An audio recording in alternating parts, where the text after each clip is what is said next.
one of the clearest examples of a generational divide movie we've had in the last 40 years.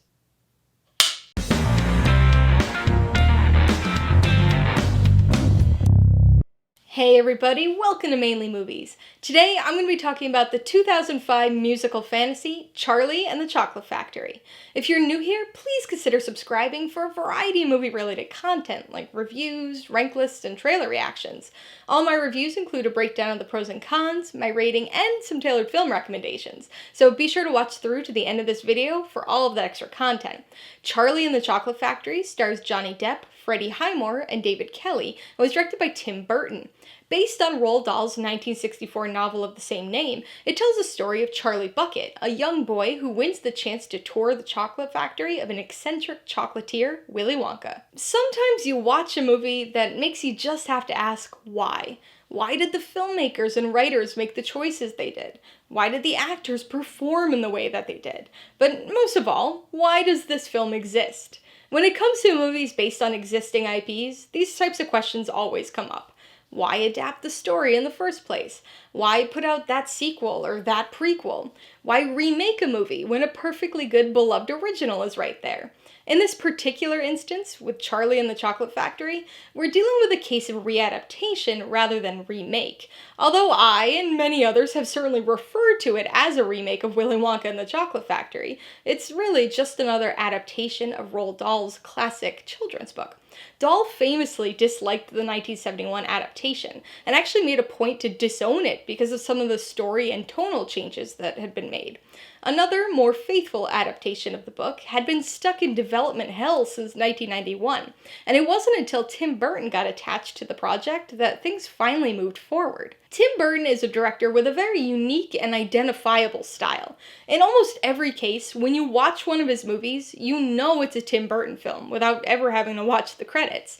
His gaunt, gothic horror fantasy aesthetic is unmistakable, blending the macabre with fantasy and innocent wonder. It's a strange and very specific thing, but the combination of dark and light made Burton an obvious choice for a story like this. He and Roald Dahl really share in that odd sensibility, and Charlie and the Chocolate Factory is a story that's got some darkness to it. So you'd think Tim Burton would be perfect for this movie, and that his style would work for the story. But it really doesn't. Everything about this film has a sense of cold artificiality to it. Much of the movie was filmed on actual sets, but even this real stuff has an unappealing waxy CG sheen to it. There's no warmth or magic to this telling of the story. It's just a Burton assembly line of quirkiness. The Oompa Loompa design, the factory tour, the events of the film, they're all just cold, mechanized components that, while being unusual and odd, still feel like the churned-out result of mass production. Despite telling the same basic story as Willy Wonka and the Chocolate Factory, and of course, the Charlie and the Chocolate Factory novel, this 2005 film adaptation is devoid of the magic that was so prominent in both of those other works. It doesn't feel like a kid's fantasy. This is basically an underdog story that features a mysterious chocolate factory and a lifetime supply of chocolate, and yet there's no wonder or excitement from this version. Impactful moments that should convey that are bizarrely rushed past, in what can only be called an anticlimactic fashion. Finding the golden ticket, the reveal of the chocolate room, even Charlie's ultimate prize.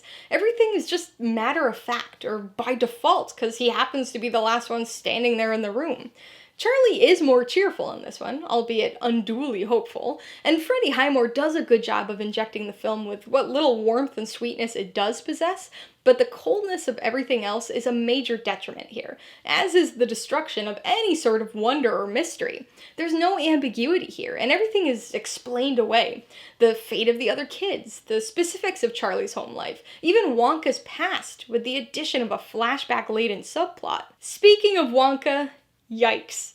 This film retains the Charlie and the Chocolate Factory name of the novel, so you'd expect it to retain the Charlie centricity of that story, but the focus is even more on Willy Wonka this time around than it was in the 1971 adaptation, which was one of Roald Dahl's main contentions with that film. A bit ironic, perhaps, given this version's stated intentions, but Willy Wonka, as a character in the original story, is interesting, so I'm fine with more of a Willy Wonka focus. but this Willy Wonka is excruciatingly terrible. When this first came out, Johnny Depp was arguably at the height of his popularity.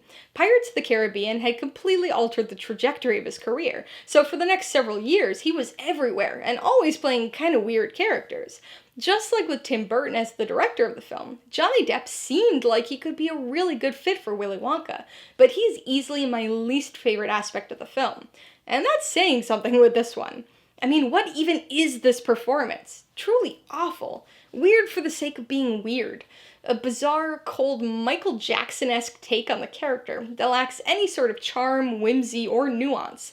The movie is rough to begin with, but Depp and his version of Wonka completely tanks it. With movies, I realize that our tastes often come down to childhood exposure. This is obviously especially the case with movies that are aimed at kids. I know there are going to be a lot of people who disagree with my take on this film, and that's fine.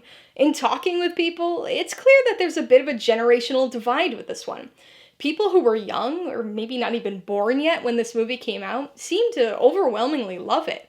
And even though I disagree, I get it. It's the version you grew up with.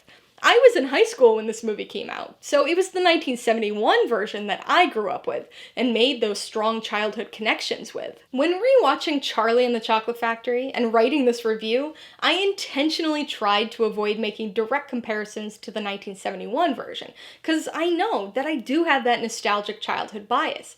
In the past, when it was in theaters, when I rewatched it on DVD or later Blu-ray, I had never enjoyed this Burton version. But with this most recent rewatch, I really did go in open. I wanted to view it as its own thing and give it a fair shake. But even putting the 1971 version aside, I don't like this movie at all. It just lacks everything I'd want from a story like this. The magic isn't there. The warmth and childlike wonder aren't there. It's got some interesting, very Burton-esque production design, and I can certainly appreciate the effort that went into aspects of this. I mean, Deep Roy playing 165 separate characters is a monumental feat, even though the end result is less than appealing. But this movie is just an echoey, cold, industrial bore of a film, and one that I'm glad I finally reviewed, because now I never have to watch it again. Alright, let's talk about the pros and cons. The only pro for me here is Charlie. He's the only aspect of this film that isn't bogged down by being as weird and quirky as possible. He's just really straightforward and sweet. He brings a little warmth to the otherwise excessively chilly telling of the story. He is a little overly hopeful and optimistic, but Freddie Highmore manages to portray that without ever getting too mawkish. So Charlie and his mom really end up being the only characters that work here. On the con side, the biggest issue is Johnny Depp as Willy Wonka. This is a casting choice that should have worked. Like, I get it. I get why they chose him and why he should have been a good fit for Willy Wonka, but nothing about it actually works in practice. The characterization, the voice and mannerisms, the personality, the performance, it's all atrocious. It's movie-ruiningly bad. The second con is how cold this film is. Now, I get that Tim Burton's films aren't exactly a beacon of warmth. Everything's always gloomy and gray and malnourished, but even though they're usually a bit chilly on the outside, there's a warmth to the protagonists and to the core of each of the stories. But that just really isn't the case here. There's no magic, no warmth, no sense of wonder. It's this artificial and sterile machine, churning out quirky Burton-esque eccentricity without the necessary homemade feel to its heart. Con number 3 is the story structure. It's this weird blend, because on one hand, they were trying to be faithful to aspects of the book, by including some of the comical asides, like the Chocolate Palace, or by continuing the main story beyond the glass elevator. But on the other hand, there were also some changes and additions made that don't work. The whole subplot featuring Wonka's father was an entirely new creation for this film, which repeatedly interrupted the story with flashbacks and constantly pulled focus from Charlie and the main storyline. And although the film's nearly 2 hours long, and certainly doesn't feel short, it does feel rushed. The Wonka Mania sequence flies by, and the contest progression is incredibly quick. Even the factory tour is fast, ending a good deal before the movie itself ends, which makes the film feel like it has multiple endings rather than just one satisfying moment of closure. Before I give you my rating recommendations, I want to remind you that if you're interested in buying Charlie and the Chocolate Factory or any of the other films I mentioned today, I do have affiliate links for all of them in the description below. I get a small commission from anything you buy using one of my links, so I'd really appreciate it if you use them if you're in the market for any of these movies. I'm gonna give Charlie and the Chocolate Factory 1 out of 5 paws. Despite attempting to be a more faithful adaptation of the book, this film version is devoid of the necessary warmth and wonder that made Roald Dahl's original story so magical. Tim Burton's aesthetic makes for some occasionally interesting production design, but this is a cold and artificial looking film, somehow made even worse by Johnny Depp's bizarre and extremely off-putting take on the character of Willy Wonka. I would recommend Charlie and the Chocolate Factory to people who liked the book but disliked the 1971 film. If you were like Roald Dahl in the sense that you dislike the changes made to the book's story and its character focus for the Gene Wilder-led version of the movie, then you might like this one. It removes the Slugworth subplot, restores Charlie's father, and includes a few other book moments. But it still does deviate from the novel, even going as far as inventing an entirely new character and making him central to a movie-spanning subplot. So it's tough to say how Roald Dahl, or people who share his opinion on the story, would really feel about this adaptation. If you liked Charlie and the Chocolate Factory, I would recommend Alice in Wonderland. This is another Tim Burton-directed readaptation of a children's fantasy novel. Often lumped in with the other Disney live-action remakes, this film offers up aspects of the story not seen in the original Disney film, and features a lush but very artificial-looking world, plus another odd Johnny Depp performance. If you want some more Roald Dahl, but would like to stick with a Burton-esque style, you might want to watch James and the Giant Peach.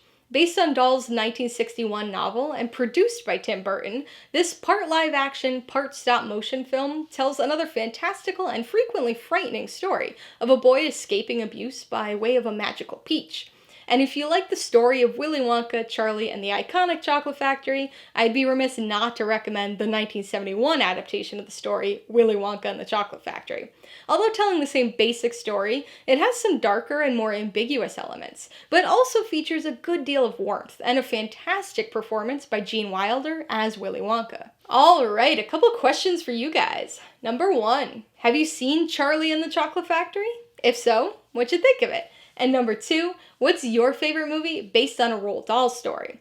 Be sure to leave your answers in the comments below so we can get a discussion going. Alright, so if you got some enjoyment, insight, or information out of this review, I'd appreciate it if you'd hit that like button. And if you haven't done so already, please hit subscribe while you're at it to see more videos like this. Till next time, this has been Alyssa with Mainly Movies, the way life should be.